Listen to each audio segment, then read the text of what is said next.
सध्या महाराष्ट्रामध्ये मराठा मोर्चा हा एल्गार सुरू झाला आहे। गेली अनेक वर्षाची मागणी मराठा समाजाची आरक्षणासंदर्भात शासन देखील आता काहीतरी निर्णय घेतोय की ओबीसी मध्ये मराठा समाजाला आरक्षण देण्याची प्रक्रिया कुठेतरी सुरू करण्यात आली। मराठ्यांचं आंदोलन सुरू आहे। एकीकडे सरकारची भूमिका आता वेगळ्या दिशेने जात आहे। या संपूर्ण याच्यावर तुमची काय प्रतिक्रिया? खरं म्हणजे जालना जिल्ह्यातील अंबड तालुक्यात अंतराळ सराळी या ठिकाणी जे काही उपोषण चालू आहे मराठा समाजाचं, आणि त्या उपोषणकर्त्यांवर जो भ्याड लाठी हल्ला झाला त्याबद्दल प्रथमतः मी महाराष्ट्र राज्याचा राष्ट्रीय ओबीसी महासंघाचा अध्यक्ष म्हणून निषेध व्यक्त करतो। लोकशाही मार्गाने कोणी आपली मागणी पुढे ढकलत असेल तर ती ठोकशाही मार्गाने दाबण्याचा सरकारचा हा प्रयत्न हा अशोभनीय आहे असं मला या ठिकाणी वाटतं। आता तुम्ही प्रश्न केला आहे की त्या ठिकाणी मराठा समाजाच्या लोकांनी उपोषण रूपी आंदोलन सुरू केलं आणि उपोषण रूपी आंदोलन सुरू केल्यानंतर त्याला एक वेगळं वळण मिळालं। मी आपणास सांगू इच्छितो की अतिशय शांतता मार्गाने शिस्तबद्ध असे 58 मोर्चे मराठा समाजाने मागील 2-3 वर्षामध्ये काढले, आणि याच्यामध्ये सुद्धा मराठा समाजाचा समावेश हा ओबीसी मध्ये करावा ही त्यांची प्रमुख मागणी जी आहे ती प्रमुख मागणी त्या ठिकाणी होतीच। परंतु ही प्रमुख मागणी सरकार दप्तरी ज्यावेळेस त्यांनी तो प्रयत्न केला त्यावेळेस तत्कालीन राज्याचे मुख्यमंत्री देवेंद्र फडणवीस साहेब यांनी राज्य लेवलला तसा निर्णय घेऊन त्या ठिकाणी मराठा समाजाला एसी-बीसी शैक्षणिक आणि सामाजिक आरक्षणाच्या नावाखाली त्यांना 16% आरक्षण देण्याचं त्या ठिकाणी राज्य लेवलला मान्य केलं। परंतु सुप्रीम कोर्टामध्ये ही बाब पोहोचल्यानंतर सुप्रीम कोर्टात मात्र ही बाब यशस्वी होऊ शकली नाही आणि राज्यांनी दिलेलं आरक्षण केंद्र पातळीवर मात्र त्या ठिकाणी सुप्रीम कोर्टाने नाकारलं, आणि त्यामुळं आता मोठा पेच निर्माण झालेला आहे। आणि अशा परिस्थितीमध्ये पुनश्च एकदा मराठवाड्यातील जो मराठा समाज आहे त्या मराठा समाजाने या ठिकाणी उपोषण करून पुनश्च एकदा त्यांचे जे न्याय हक्क आहेत त्या न्याय हक्कांना तिकडं वाचा फोडण्यासाठी आणि मराठ्यांना आरक्षण मिळावं, त्यांना कुणबी प्रमाणपत्र मिळून ओबीसी मध्ये त्यांचा समावेश व्हावा अशा प्रकारची मागणी केलेली आहे। आपण पाहत आलोय यापूर्वी सुद्धा या राज्यामध्ये धनगर समाजाचा समावेश या ठिकाणी एससी मध्ये व्हावा किंवा धोबी समाजाचा समावेश हा एसटी मध्ये व्हावा याकरता सुद्धा खूप मोठ्या प्रमाणामध्ये आंदोलनं झाली, परंतु शासनाला एखाद्या समाजाची जात बदलाचा कुठेही अधिकार नाही, त्यामुळं तो प्रश्नच येत नाही। जरी शासनाने अशा प्रकारचा निर्णय घेतला तरी त्यांना ओबीसी मध्ये समावेश करावा किंवा त्यांना ह्या जातीमध्ये आणून त्यांचा ओबीसी मध्ये समावेश करावा असा जर प्रयत्न केला गेला तर आज प्रथम दर्शनी असं लक्षात येतं की आज मराठा समाज जो आहे त्या मराठा समाजाचं गॅझेटमध्ये म्हणजे ज्या 386 जाती ह्या ओबीसी मध्ये मोडतात त्या 386च्या गॅझेटमध्ये कुठेही मराठा या जातीचा तिकडे समावेश नाही किंवा उल्लेख सुद्धा नाही। दुसरी गोष्ट, 1967 पूर्वीचे जे पुरावे आहेत तशा प्रकारचा पुरावा असणं त्यासाठी गरजेचं आहे। तो पुरावा सुद्धा त्या ठिकाणी तपासून पाहिला त्या ठिकाणी जाईल।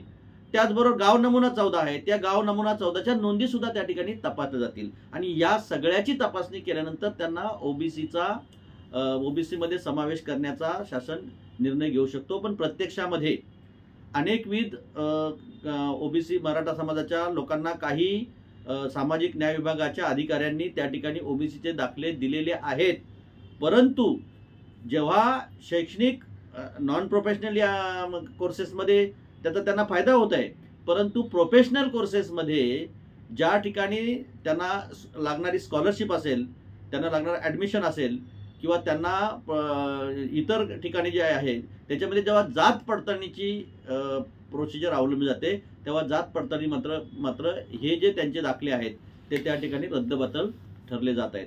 ही स्थिती आज आपण पाहतोय.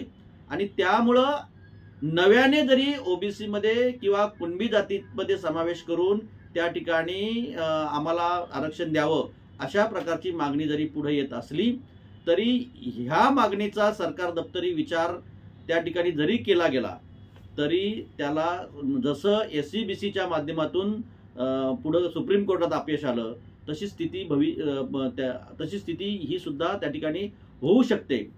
परंतु त्याही निमित्ताने यापूर्वी ओबीसी समाजाचे मोर्चे काढून मराठा समाजाचा ओबीसी मध्ये समावेश होऊ नये याकरता आम्ही सरकार दप्तरी निवेदन देऊन सरकार दप्तरी त्या ठिकाणी त्याचा पाठलाग केलेला आहे.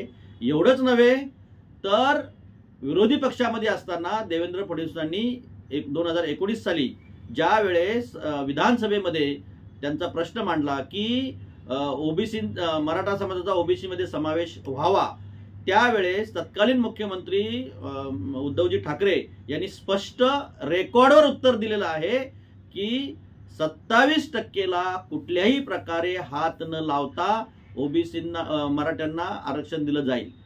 27% मध्ये ओबीसी मराठ्यांचा समावेश करून हे शक्य नाही. आज काल परवा तुम्ही पाहिलं असेल की महाराष्ट्र राज्याचे विरोधी पक्ष नेते आता विजय वडेट्टीवार आहेत, यांनी सुद्धा सांगितलं की मराठ्यांचा ओबीसी मध्ये समावेश होण्यास आमचा विरोध नाही, परंतु जे काही 50%ची लॉकिंग आहे ही लॉकिंग उठवावी. 50%ची लॉकिंग उठवल्यानंतर सर्वच प्रश्न सुटणार आहेत. आज केंद्र सरकार 18 ते 22 हे त्या ठिकाणी एक अधिवेशन घेते, विशेष अधिवेशन. जर सरकारने तसा प्रयत्न केला आणि लॉकिंग उठवलं आणि लॉकिंग उठवल्यानंतर 27% आरक्षणाच्या व्यतिरिक्त मुळात तसं जर आम्ही पाहिलं गेलं तर लॉकिंग उठवून ओबीसीला 52% आरक्षण देणं गरजेचं आहे नियमानुसार. कारण का तर कर्पूरी ठाकूर यांचा जो फॉर्म्युला आहे जिसकी जितनी संख्या भारी उसकी उतनी भागीदारी, आणि त्याप्रमाणे ओबीसीना आरक्षण देणं हे आवश्यक आहे. कारण घटनेमध्ये 340 कलम हे ओबीसीसाठी आहे. परंतु आज झालंय काय की सरकार काय म्हणतं की आमच्याकडे संख्या निश्चिती नाही. मग संख्या निश्चिती करण्यासाठी काय करणं गरजेचं आहे तर संख्या निश्चिती करण्यासाठी ओबीसीची जातनिहाय जनगणना करणं गरजेचं आहे. मुळात सरकार एका बाजूला निवडणुका जवळ आल्या की ओबीसीची जातनिहाय जनगणना करणं असं उत्तर देतं, पण निवडणुकीमध्ये ओबीसीच्या मताचा फायदा घेऊन सत्य देतं आणि दुसऱ्या बाजूला लगेच त्यांचा नित्यानंद रॉय नावाच्या गृहराज्यमंत्र्याला पुढे करून संसदेमध्ये सांगितलं जातं की ओबीसीची जातनिहाय जनगणना केली जाणार नाही. म्हणजे अशा प्रकारे ही जी चाल ढकल करून ओबीसीला मागास ठेवण्याचा जो प्रयत्न आहे हा सुद्धा आता ओबीसी वर्गाच्या निदर्शनात आलेला आहे. आणि अशा परिस्थितीमध्ये त्यांचं असणारं शैक्षणिक सामाजिक 27% आरक्षण आहे, त्या व्यतिरिक्त त्या ठिकाणी स्थानिक स्वराज्य संस्थांमध्ये जे 27% आरक्षण होतं तेही मागच्या सरकारने धोक्यात आणलेलं आहे. मुळात 27% आरक्षण हे ओबीसीचं मुळात सरकारने त्यांच्या पद्धतीने धोक्यात आणलेलं आहे. आणि त्यात पुन्हा एकदा मराठा समाजाला त्या ठिकाणी 27% आरक्षणामध्ये जर समावेश केला तर तो ओबीसीवर फार मोठा अन्याय होईल. आणि तसं जर घडलं तर संपूर्ण राज्यात ओबीसी समाज सरकारच्या विरोधात आंदोलन केल्याशिवाय राहणार नाही. कारण हा ओबीसीवर फार मोठा अन्याय होईल. म्हणजे स्वातंत्र्याच्या 75 वर्षामध्ये आज जर ओबीसीचा खऱ्या अर्थाने जर सोशिओ इकॉनॉमिक सर्वेचा जर तुम्ही विचार केला तर ओबीसी अजूनही मागास आहे, ही परिस्थिती आहे. आणि मग SCCC 2011ला SCCC केलं, सोशिओ इकॉनॉमिक कास्ट सेन्सस केला, परंतु तो कास्ट सेन्सस केल्यानंतर सुद्धा सरकारने पुढे येऊन त्या ठिकाणी कुठल्याही प्रकारचं त्याचा डाटा उपलब्ध करू दिला नाही. रोहिणी आयोग 2017ला लागू केला, 2017ला रोहिणी आयोग लागू केला आणि 6 वेळा त्याचं त्या ठिकाणी त्यांनी एक्सटेन्शन दिलं. म्हणजे तुम्ही ओबीसीसाठी आम्ही करतो असं दाखवण्याचा प्रयत्न करतायत, पण प्रत्यक्षामध्ये ओबीसी आणि मराठ्यामध्ये कशी लागेल आणि महाराष्ट्रामध्ये अस्थिरता कशी निर्माण होईल अशा प्रकारचा त्या ठिकाणी प्रयोग तर सरकार करत नाही ना, अशी शंका या ठिकाणी उपस्थित होऊ लागलेली आहे. आमचा मराठा समाज जे आरक्षण मागतोय त्या आरक्षणाला अजिबात विरोध नाही, परंतु ओबीसी मध्ये येऊन ओबीसीच्या 27% आरक्षणात त्यांना समावेश द्यावा यासाठी आमचा विरोध असेल, हे मात्र नक्की.